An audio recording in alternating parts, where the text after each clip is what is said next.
Hi friends, welcome to the Share Report. If you're new here, thank you so much for joining. Be sure to hit that subscribe button. And for those who are returning, thank you so much for your faithfulness and for being here. So I opened up this video with a very serious clipping showing that Biden gave permission to Ukraine to launch fire missiles into Russia, which is in essence is more than poking the bear and is going to get us into World War III in a heartbeat. I mean, in a pure heartbeat. There's going to be lots and lots of lives, millions of lives that will be unlived due to the incompetence of this administration, due to the weakness of this administration, due to the evilness of this administration. And that's what it is. Anytime that there's war and there could have been peace and there was room for peace, but our country and leaders stopped it, that is pure evilness. And I will stand by that to the day of my last breath.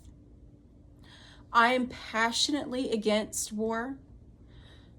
Friends, there are so many reasons why we should be against war. One of them being the humanitarian side of things. I've seen clippings of the aftermath of the launching of those missiles, women crying, people's homes destroyed, infrastructure destroyed. They are people. Wherever our country is permitting missiles to be launched,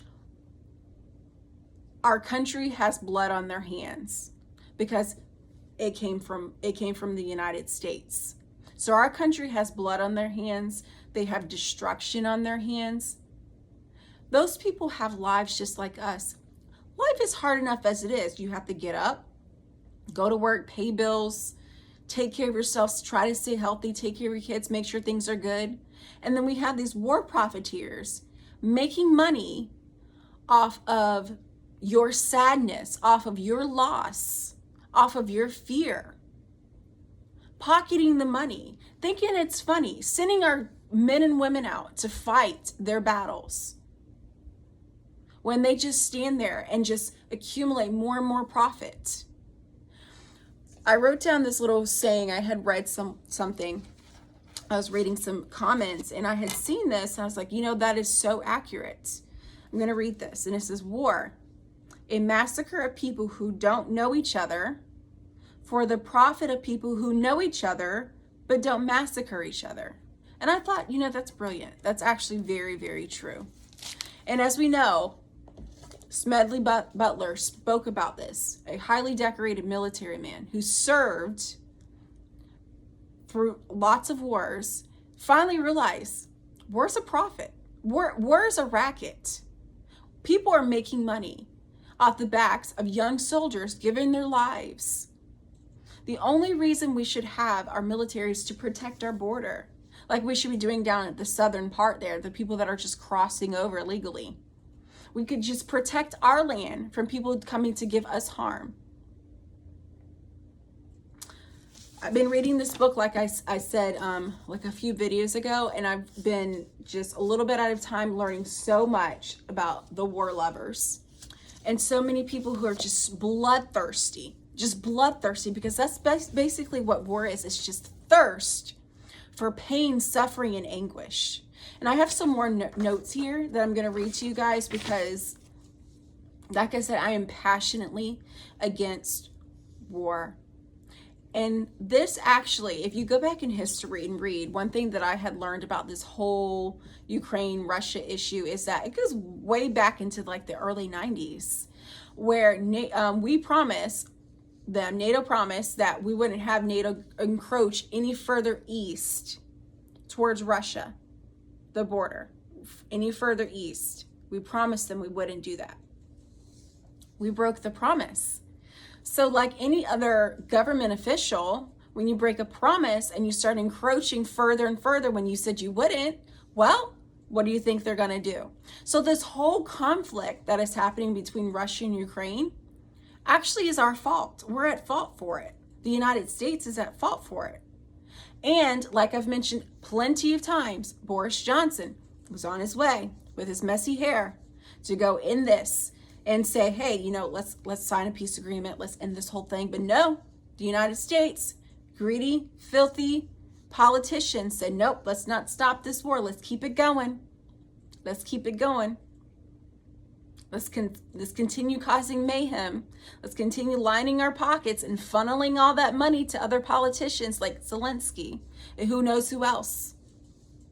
Let's not end this thing, which is pure evil. It could have stopped. All these lives lost, all the infrastructure ruined, it could have been stopped. But it's because of the United States and our failed government, our evil government, that wants to keep it going.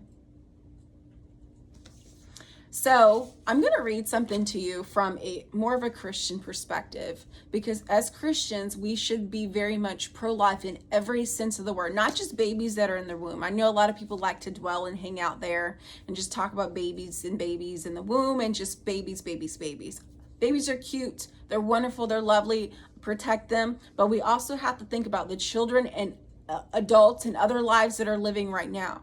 We need to care about them and making sure that their lives are protected just as much as the unborn living in the womb. And God feels the same way. So I'm going to read something to you in Numbers 35, verse 33. For those of you who are not Christians, this is the fourth book in the Old Testament, so like almost in the beginning. I'm going to read to you how God feels about war and bloodshed, how he feels about it. He's actually very disgusted by it. And what's happening here in the United States and what we're doing to other countries right now, God is highly upset and it's detestable to him.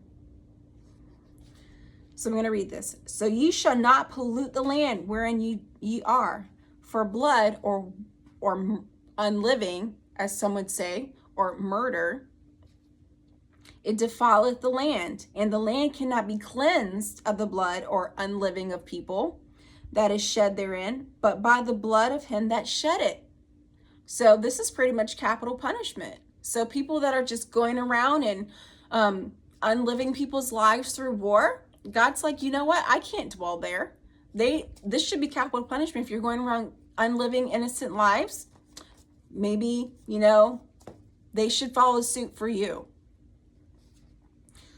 So God says, he's, like I had mentioned, God is very passionate as well about unliving people's lives. And he says, here, got my notes.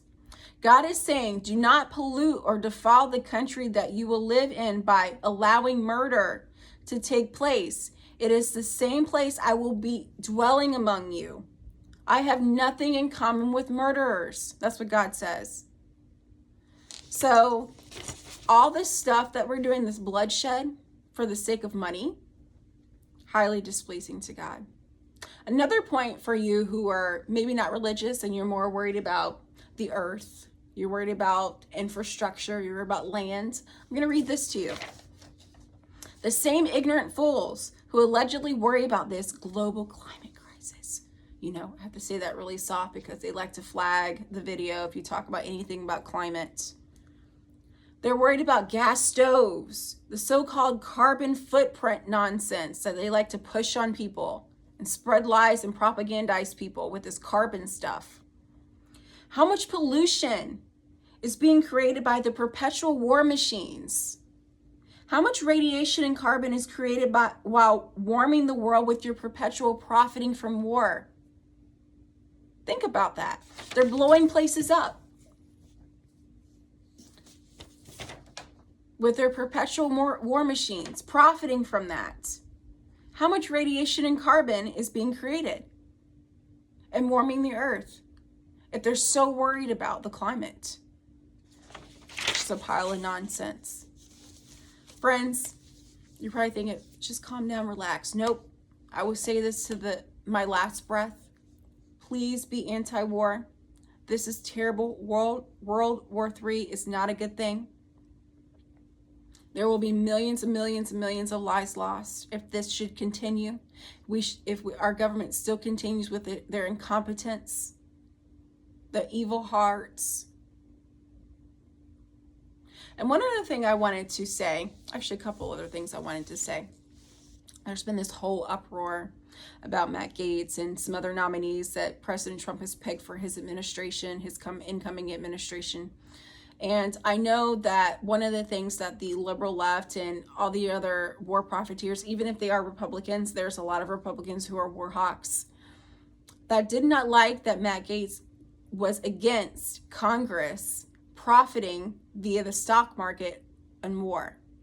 He was wanting to go do away with that. So I know a lot of people did not like that. So whenever you hear people say, oh, we don't like this person, look into it. They're probably doing the right thing, especially if it's coming from politicians. They don't like another politician. It's probably a reason you probably should like them. Also, did you hear? There's like $820 something billion missing. The Pentagon got audited 7 times and they failed because there's just this money just missing. 800 and something billion dollars with a B missing. They can't account for it. Where'd it go? Where'd it go?